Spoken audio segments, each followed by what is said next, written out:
ఇప్పుడు కొత్తగా మళ్ళీ సింగపూర్. ఆయనకి ఎప్పుడు ముఖ్యమంత్రి అయినా సింగపూర్ను మాత్రం మర్చిపోడు చంద్రబాబు నాయుడు గారు.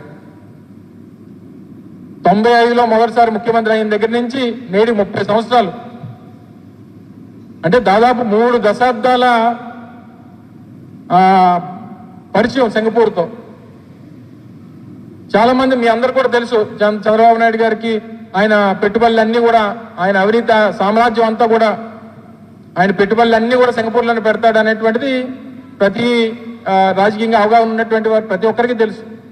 సింగపూర్లో 5 స్టార్ హోటల్స్ ఉన్నాయన్నారు, సింగపూర్లో పెద్ద పెద్ద బిల్డింగ్లు ఉన్నాయని చెప్పి అంటుంటారు. మీ అందరూ గుర్తుందో లేదో, కోల కృష్ణమోహన్ అని చెప్పి 99లో ఆ యూరో లాటరీ కేసులోని దొరికినటువంటి వ్యక్తి, ఆయన డైరెక్ట్గా ఒక ఇంటర్వ్యూలో చెప్పాడు, నాకు ఆ రోజు ఎంపీ సీట్ ఇస్తానన్నాడు చంద్రబాబు నాయుడు గారు, దానికి ఒక 5 కోట్ల రూపాయలు నన్ను ట్రాన్స్ఫర్ చేయమంటే సింగపూర్లో ఒక అకౌంట్కి ట్రాన్స్ఫర్ చేశానని చెప్పి నేరుగా ఆయన ఒక స్టేట్మెంట్ ఇచ్చాడు. మరి మీకు అక్కడ మీ అవినీతి డబ్బంతా కూడా తీసుకెళ్లి పెట్టుబడి పెట్టిందంతా కూడా సింగపూర్లో అనేటువంటిది ఏ రాజకీయంగా తెలిసినటువంటి అవగాహన ఉన్నటువంటి ఏ వ్యక్తినైనా ఈ రాష్ట్రంలో, ఉమ్మడి రాష్ట్రంలో చెప్తారు. మీరు 2014లో మూడోసారి ముఖ్యమంత్రి అయిన దగ్గర నుంచి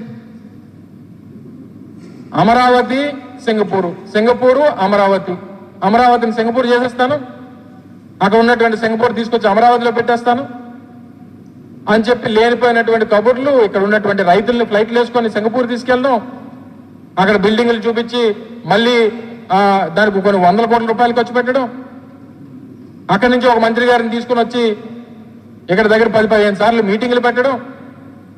అప్పుడు ముఖ్యమంత్రిగా 2014 నుంచి 19 వరకు ఉన్నప్పుడు 2-3 పర్యాయాలు మీరు సింగపూర్ వెళ్ళడం.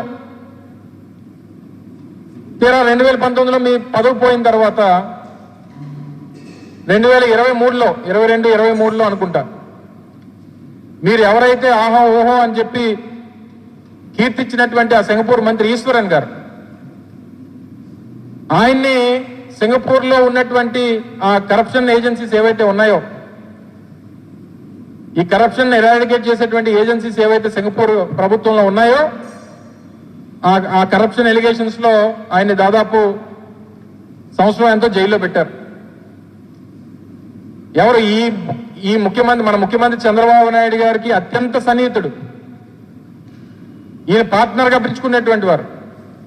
సింగపూర్ ఈశ్వరను, ఆంధ్ర చంద్రబాబు గారు ఇద్దరు కవల పిల్లలు అని చెప్పి తిరిగినటువంటి వారు.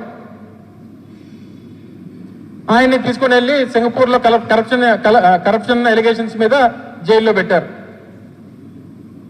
మనందరికీ తెలుసు, ఏషియాలో least corrupt practices, most transparent government ఏదన్నా ఉందనంటే సింగపూర్ గవర్నమెంట్. ఆ సింగపూర్ దేశం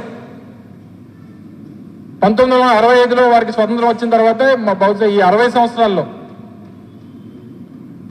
అనేక సందర్భాల్లో ప్రపంచంలోనే అత్యంత లీస్ట్ కరప్ట్ ప్రాక్టీసెస్ ఉన్నటువంటి దేశాల్లో సింగపూర్ ఒకటి. ఏషియాలో అయితే నెంబర్ 1 సింగపూర్. అలాంటి సింగపూర్లో పనిచేసేటువంటి మంత్రి మన చంద్రబాబు నాయుడు గారికి అత్యంత సన్నిహితంగా ఉన్నటువంటి వ్యక్తి.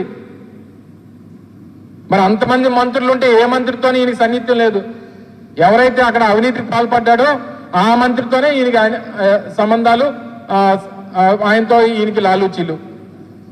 60,000 కోట్ల రూపాయలు పెట్టుబడులు పెడతారని చెప్పి సింగపూర్ వాళ్ళు వచ్చి అమరావతిలో పెడతారని చెప్పి లేనిపోయినటువంటి హడావిడి. అన్ని డిజైన్లు సింగపూర్ వాళ్ళే చేస్తారు, అమరావతిని సింగపూర్ వాళ్ళే కడతారు. అమరావతి మరో సింగపూర్ అయిపోతుందని చెప్పి ఈ సింగపూర్ మళ్ళీ డెలిగేషన్ అంతటిని కూడా మళ్ళీ తండ్రి కొడుకులు ఇద్దరు వెళ్ళడం, అక్కడ పబ్లిసిటీ. ఈరోజు ఉదయం చూశాను, ఆయనకు వెల్కమ్ చేస్తూ ఆ కోలాటం ఆడుతుంటే ఆ కోలాటం మధ్యలో చంద్రబాబు నాయుడు గారు నిలబడ్డం, ఆ పాప కోలాటం ఆడుతున్న ఆడవాళ్ళందరూ మధ్యలో నించొని మధ్యలో ఈయన సిగ్గుపడ్డం. ఇవన్నీ కూడా చూసాం. ఈ పబ్లిసిటీ దేనికి, ఎవరి కోసం ఇదంతా? గడిచినటువంటి 3 దశాబ్దాలుగా, అంటే 95 నుంచి 2025 వరకు ఇది 4వసారి ముఖ్యమంత్రి చంద్రబాబు నాయుడు గారు. ఈ 4 పర్యాయాల్లో సింగపూర్ నుంచి మీరు తీసుకొచ్చినటువంటి పెట్టుబడులు ఏంటి? మీరు తీసుకొచ్చినటువంటి పెట్టుబడుల కన్నా మీరు ఇక్కడ సంపాదించినటువంటి అవినీతి డబ్బు తీసుకెళ్లి సింగపూర్లో పెట్టినటువంటి పెట్టుబడి ఎక్కువ నాకు తెలుసు. మళ్ళీ 6 రోజుల పాటు సింగపూరు మీరు దేనికి వెళ్ళారు? ఆ ములాఖాత్ అవ్వడానికి వెళ్ళారా ఈశ్వరన్ గారితో? అయ్యో ఏమైంది, ఎందుకు దొరికిపోయావు, ఎలా దొరికిపోయావు, ఎవరు పట్టుకున్నారు నిన్ను, నా పేరేమైనా చెప్పావా, ఇవన్నీ అడగడానికి వెళ్ళారా సింగపూరు? ఇంకా ఎంతకాలం అలా పబ్లిసిటీ మీద? లేకపోతే మొన్న మీ అచ్చెన్నాయుడు గారు చెప్పారు ఈ సూపర్ 6 సూపర్ 7 అన్ని చేస్తాము, ఈ ఆడవాళ్ళకి ఇచ్చే 1500 మిగిలింది, ఇది చెయ్యాలంటే రాష్ట్రాన్ని అమ్మాలి అని చెప్పినట్టున్నారు మీ మంత్రి గారు. కొంపదీసి ఆంధ్రప్రదేశ్ ఏమన్నా అమ్మేయడానికి వెళ్ళావా సింగపూర్కి? అది మీరు చేసిన ఈరోజు వారు అక్కడ ఒక సమావేశంలో మాట్లాడుతూ కూడా ఆయనకి ఆంధ్రప్రదేశ్ అంటే, మన ముఖ్యమంత్రి గారికి ఆంధ్రప్రదేశ్ అంటే అమరావతే.